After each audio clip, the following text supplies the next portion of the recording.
Hi friends, this is your pal Scott Garibay, and today we're going to talk about Dungeons & Dragons, and we're going to talk about Dungeons & Dragons 5th edition, brand new uh, adventure book. It's an anthology of dragon adventures called Dragon Delves, and today we're going to discuss the first adventure in that, the first mini adventure in that book.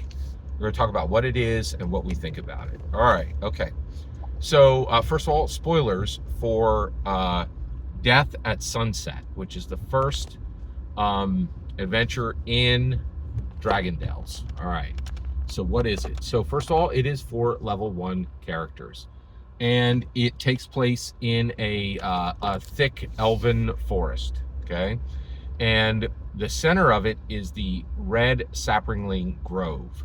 So there are these 6 red, these very tall oaks that have grown up from these saplings, right? And this grove is special, and it's called and it's special because it's the red grove. It's special because it is the home of the Red Grove Watch. Okay, now what is the Red Grove Watch? So the Red Grove Watch is specifically the a group of 6 elven factions that at one point were at war, and this Red Grove exists because it has these 6 red mighty oaks that have grown up from these red saplings that were all planted simultaneously by warring elven factions.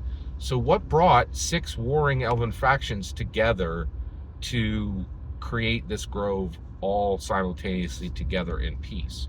Well, it was a dragon by the name of Death at Sunset, and that Death at Sunset was a black dragon, which was and it actually had and its power is corruption. So it has a corruption breath, and corruption kind of grows off of it, right?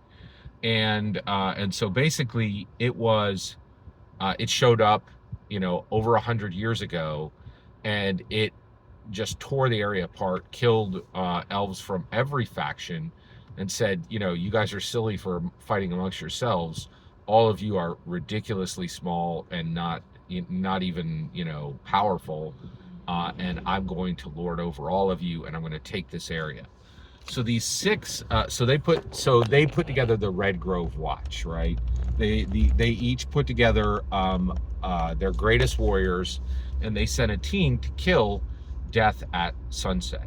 And so they did. Over 100 years ago, they killed Death at Sunset, and Death at Sunset's bones are still right there in a cave that is close to the Red Grove, right? So 100 years after that, the adventurers come, and then they are actually hired or engaged, right? That's another thing with adventurers. Like, often they won't need money. They have like magical items, right? But they are either hired or engaged by the Red Grove Watch, or even brought in as reinforcements to handle this a new corruption is growing through the area. Now, why is that? Well, Death at Sunset is dead, but it laid an egg over 100 years ago, and that egg has hatched, and now its child, a black dragon wormling, is now in position to corrupt the same space and begin the entire cycle all over again. The only difference is this is a red dragon wormling, right? This isn't a red dragon. This isn't an adult. I'm sorry. This is a black dragon wormling. This isn't a adult black dragon, right? So that's why first level characters can handle this problem, right? So they have to determine that it is Sunset is Nigh, the son of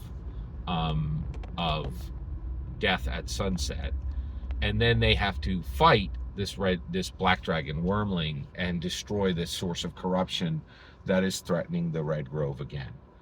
All right, so that is what happens. What are our thoughts? Is that a quality adventure? Yes, I think that's a really excellent start for Dragon Delves. Dragon Delves is an important source book. It's not a source book, it's an adventure book. It's an anthology of adventures. So D&D has 3 types of books. They have core rule books, they have source books, Tasha's Cauldron of Everything, Xanathar's Guide to Everything. Those are source books, right? And then there are adventures.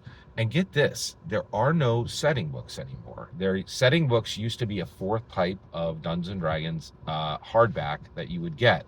They don't really exist anymore. And the reason why is people have realized you can display a setting extremely well in an adventure. You don't need to do that.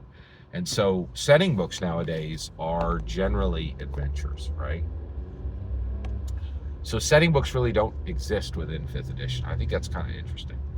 So this is not a book that presents a setting. This is an anthology of mini adventures. So it's 9 mini adventures. I thought this was extremely well done. I thought one of the things it does is it does an excellent job of showing the history of dragons and how they severely impact distinct cultures, right? And how, like, for instance, you know, these elves warred against these elves until they were allied and rallied by a single dragon, right? So dragons are so dangerous that they can literally cause groups that hate each other to form peace, right? Which is really interesting. The other thing is the idea of generational destruction, generational danger, that an egg of a black dragon can be a threat even 100 years later. And then also the idea that even the baby of a dragon is quite dangerous, right? One thing that's really tough, though, is this idea of a wormling really is a baby, and the idea that adventurers are going to kill that baby. That is challenging. I'm not sure we've really fully unpacked that in Dungeons & Dragons, and I'm not sure we should continue doing that. I think there probably should be a moratorium on killing anything other than an adult dragon. I think wormlings should be, at best, maybe banished or exiled or moved, you know? Very, very interesting. And we have space now in Dungeons & Dragons for that. We have Spelljammers, and we also have Sigil. We have these large open spaces where things can be put. So I think that's it. But I thought this was a very well done adventure. I was very impressed with the structure, and I think this is an excellent start to a group of dragon adventures. Every single word you just heard in this video is my humble opinion. Nothing more, nothing less. The important part is when I get to hear your humble opinion, when you get in the comments and send your traffic. Please consider liking, subscribing, and have a fetch millennium.